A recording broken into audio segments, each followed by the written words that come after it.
magie, voilà, au vu du contexte que vous avez vu.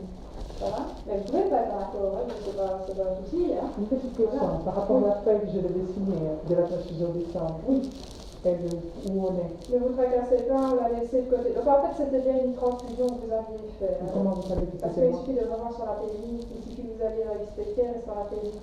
En fait, il faut savoir, et c'est pas nouveau, ce qu'il y a, c'est que quand vous placez une transfusion, vous recevez la feuille annexée avec votre feuille de sang. Alors, ce qui arrive souvent, c'est que vous signez les feuilles, puisque vous faites une checklist de vérification, vous signez, cette feuille passe chez le médecin pour être signée, et de la signature du médecin, elle redescend en transfusion. Bien souvent, comme c'est un document, il sait bien. Je peux vous dire, j'ai travaillé en continuellement avant, c'est de vérifier les documents qui sont bien. L'objectif à long terme, c'est que cette feuille soit intégrée dans les pays. C'est-à-dire que vous n'aurez plus de feuilles volantes. Le problème des feuilles volantes, c'est que parfois elles n'atterrissent pas au bon endroit, ou alors elles sont atterries en transfusion, et la transfusion a perdu la feuille. Donc, ce qui se passe, c'est que la transfusion, au bout d'un temps, revérifie toutes les poches de sang qui sont fournies dans tel et tel service. Il redonne alors ces feuilles-là dans le SAL. La vagin fait la même chose sur les SAL. Franchement, c'est pas quelque chose qui est pas nouveau. Non, mais voilà. Moi, ça m'a pas du tout surpris. Alors, ces feuilles-là réatterrissent alors près de l'infirmier en chef. L'infirmier en chef, ce qu'il fait, donc moi je vous ai ça aussi, j'avais un cahier que je tenais un jour avec les étiquettes des patients, on notait qui l'avait placé, à quelle heure, toutes les vérifications, on collait, etc. Et donc, on va revérifier dans ce cahier-là et en même temps, on vérifie dans le dossier du patient. Donc, moi, ça m'arrivait, ce que je faisais, c'était que je rendais la feuille à la personne en disant, ben voilà, c'est toi qui as travaillé, je regardais la répartition, etc. Ce que Madame Magis a fait. Donc, ça, voilà, j'en ai un Magis, je ne dois pas aller faire signer une feuille pour laquelle vous n'avez pas placé de transfusion. Alors, si vous vous en souvenez pas, c'est pas grave, au pire, elle va vous dire, ça va être pour elle. C'est pas grave. Comment je vais signer quelque chose dans un service pareil avec tant de choses qui ont été inventées? Une personne sensée et intelligente ne signerait jamais une feuille comme ça parce que c'est signé. Si je fais le mauvais travail, que j'ai passé une poche de sang. Mais c'est pas le mauvais travail, la poche de sang, elle a été faite. Normalement, si j'ai été faite, la feuille devait aussi être faite. Alors, elle est où la feuille? Parce que j'ai jamais eu ce genre de choses. Avec Vie, j'ai travaillé pendant 13 ans en oncologie, hématologie, et je suis quelqu'un d'habitué à faire ce genre de choses. Et la procédure, c'est la même chose. Alors, j'ai jamais eu ce genre de choses ici. Je ne sais pas vous dire pourquoi les feuilles c'est bien. J'ai envie de vous dire que l'objectif sur le long terme, c'est que ça va rentrer dans des pays. Donc, vous n'aurez plus de problème de feuilles. Vous savez, le type de document qu'on a, vous envoyez le nombre de feuilles qu'on a dans des dossiers de patients, c'est pareil, le traitement, etc., c'est censé être au fil de l'eau. Est-ce que la feuille a été laissée dans le dossier, qu'elle a été scannée? Ça peut arriver. Je suis souvent dans les casiers destinés aux médecins. Mais je suis très méfiant. Je suis très méfiant. Tout ce qui s'était passé, il faut garder une certaine méfiance. Ne vous mettez pas Marcel en tête, vous n'avez pas signé la feuille, vous n'avez pas signé la feuille, pour qu'on soit clair.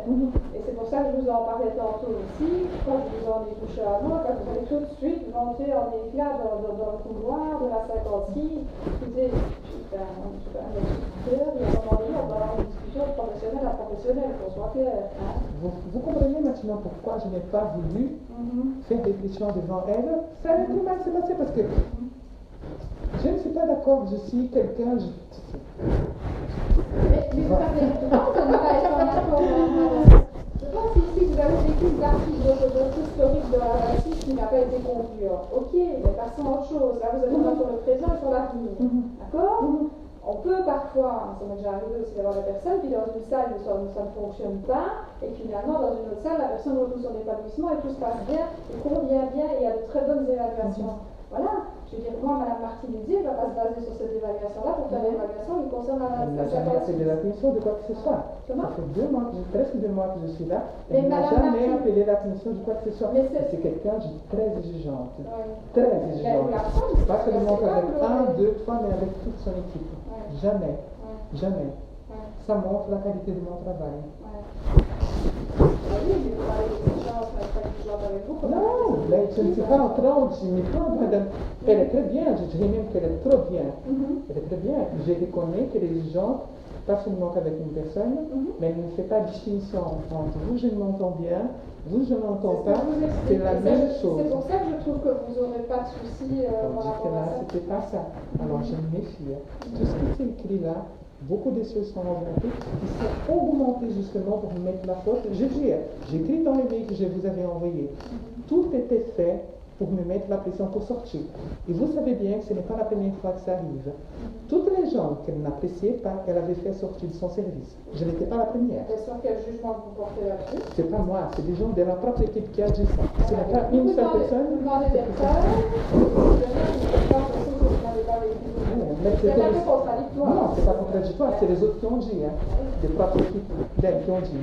Ça va être des accords à votre continuer ce que je veux bien raconter. Vous savez, quand on fait l'évaluation de quelqu'un, moi j'étais chef d'unité avant, j'ai déjà eu des agents dans mon équipe, moi qui ne fonctionnaient pas sur différents points, parfois soit en termes de savoir-faire, soit en termes de savoir-être. À partir du moment où vous commencez à mettre des points négatifs, vous demandez à des personnes de s'améliorer sur certains points, automatiquement le message va passer comme quoi l'infirmière en chef n'est pas dans le principal avec ça. Je peux vous dire que c'est humain. C'est des choses qui arrivent et je l'ai déjà vécu. Moi, comme j'ai toujours dit, j'ai toujours travaillé en toute neutralité vis-à-vis des équipes. Toujours. Et je serai toujours aussi dernière à travailler en toute neutralité vis-à-vis des infirmières en chef. Si à un moment donné, j'observe qu'une infirmière en chef a une dégoût par rapport à quelque chose, c'est moi aussi qui fais l'évaluation des infirmières en chef et je le ferai. Ça, c'est quelque chose qui se fait dans le colloque singulier, j'ai envie de dire. Donc, ce genre de situation, vous le vivrez toujours. Vous êtes dans un milieu professionnel. On doit toujours travailler sur la neutralité et l'objectivité. D'accord? Mais chacun fera son interpellation et son interprétation. Absolument, je suis tout à fait d'accord. Moi, ce que je vais noter ici, donc, je vais mettre la longueur, si vous voulez bien. Nous sommes le 17, hein,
voilà.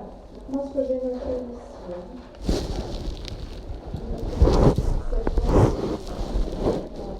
celle-ci ne souhaite pas effectuer son évaluation suite à sa mutation de salle 56 vers salle 56 en présence de Mme Magis.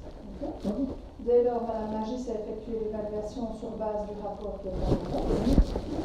Mme Ramos n'est pas en accord avec les éléments relatés. Je ne peux que me baser, moi, sur les éléments factuels, j'ai envie de dire. Madame Barra, moi je note que donc Mme Ramos bénéficiera donc d'une nouvelle évaluation par Mme Martinez. Ça va? C'est plus adapté.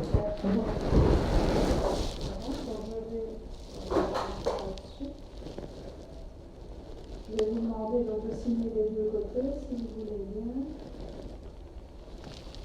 Je dessine ça de mon côté ici.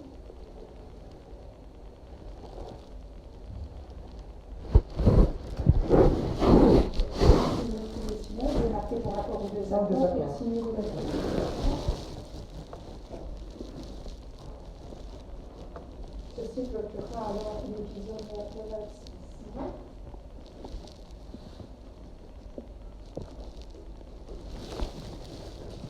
Regardez, s'il vous plaît. 17.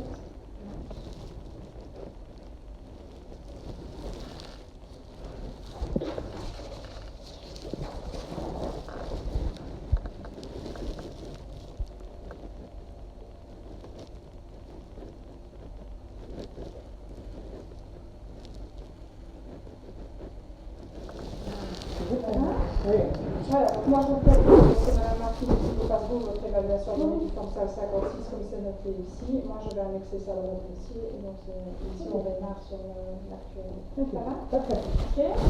Voilà. À bientôt. À bientôt.